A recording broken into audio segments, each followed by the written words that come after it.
So today we'll be making another lean and green. We're making frittata. But before I get into that, a lot of people have been asking me, why do you include these lean and greens in your videos? Why not just do caviar and wagyu A5 steaks all the time? And we will get to that at some point. My wife is a health coach.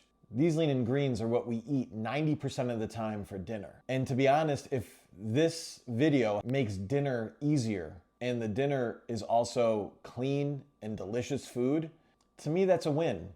Anyway, enough of serious Dave, back to stupid chef. Today we're making a frittata, and a frittata basically is vegetables and meat that are kind of held together with like a scrambled egg. There's a ton of different ways to make frittata. The way that I'm doing today, I'm making a veggie frittata, and it does follow all of the lean and green. 3 eggs, which makes your lean. 1.5 cups of different veggies, which will make your green. Salt, some cheese at the end, which are used basically as 2 condiments. So here is your free ticket on the frittata train. Let's go.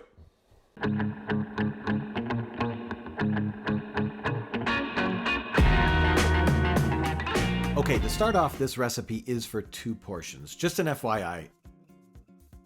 You start off with broccoli, bite-sized pieces. I'm gonna chop that up, spray a pan, put the broccoli on the pan, and then I'm gonna spray the top of the broccoli, add a little Mrs. Dash, because we want to season every layer of this dish. Next, I'm going to large dice a red bell pepper and a yellow bell pepper. Now I'm dicing this because you need to make them bite-sized pieces. Just like the broccoli, when you take a bite of this dish, you need to make sure that the pieces aren't too big. These will also get put on a sprayed sheet pan. I will spray the top of it again and then add a little bit of Mrs. Dash because again, we season in layers, which means we season each component of the dish.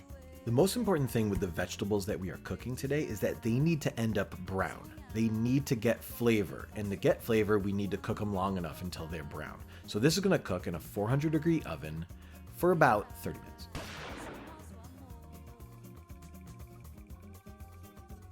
Speaking of brown, I have some mushrooms here. I clean them with a damp paper towel before I slice them because basically they are grown in poop. But we're gonna cook them anyway, so don't worry. Now I'm about to cook the mushrooms, and I prefer to cook mushrooms in a pan. You can cook them in the oven and roast them. I prefer the pan because you can get the mushrooms really nice and crispy and seared. The key is taking a hot pan, putting the mushrooms in it with a little bit of oil, or I'll use spray today, and then just don't touch them. You just gotta let them be. Don't mess with them, just let them sit and wait until they're browned on one side, and then you can flip them over and finish them on the other side.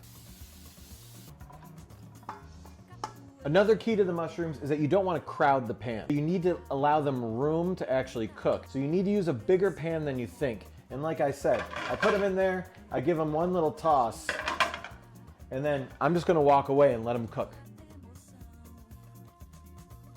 Next, let's move on to the eggs. We need to add 6 eggs to a bowl and add a 1/4 teaspoon of salt and a 1/4 teaspoon of fresh cracked black pepper.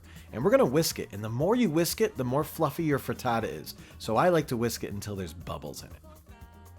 Next, we're gonna chop up a little bit of thyme to put into the frittata, and then I'm gonna chop up a little bit of chives as a garnish on top at the end, because it tastes good and it's gonna make it look pretty nice. Now let's talk pans for a second. This is a non-stick pan with a metal handle. Why a metal handle? Well, because this is gonna end up in the oven and you don't want that handle getting all melty on your oven mitts. Now we add in all of the vegetables and we're gonna heat them up. We add the thyme. Now we add the low-fat feta cheese, and we're just gonna kind of mix it all in together and get it all nice and hot before we add in the eggs. Now with the eggs in the pan, we're gonna just stir it constantly. We don't want it to turn into scrambled eggs. We just want the bottom to form without the rest of it getting fully cooked, because it's gonna end up cooking in the oven. So just keep stirring it until you feel it getting a little bit formed on the bottom, and that's when we gotta pop her in the oven, 350 degrees for about 8 minutes. Now after 8 minutes, you're gonna take your rubber spatula and you're just gonna go along the edges of the pan and really try and loosen this bad boy up. If it's a good nonstick pan, it'll basically come out. I use the plate method where you kind of flip it over on the plate. and it should come out nicely. Now, that doesn't look really nice, so I'm gonna flip it back over so you can see the top of it, which looks amazing.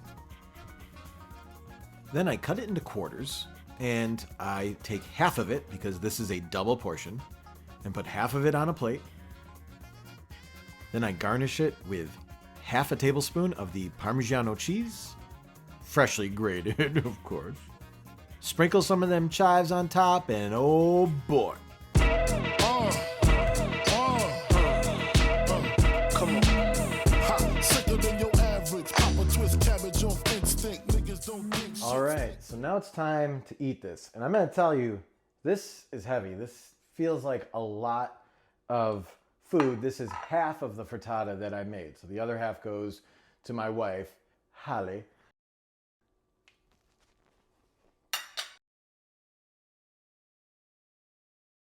So much going on here. All the vegetables, you can taste, they are just booming with flavor.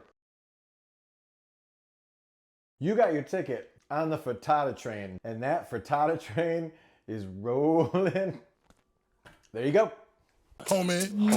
Biggie, biggie, biggie, can't you see? Sometimes your words just hypnotize me. And I just love your flashy ways. I guess that's why they're broken, you're so fake.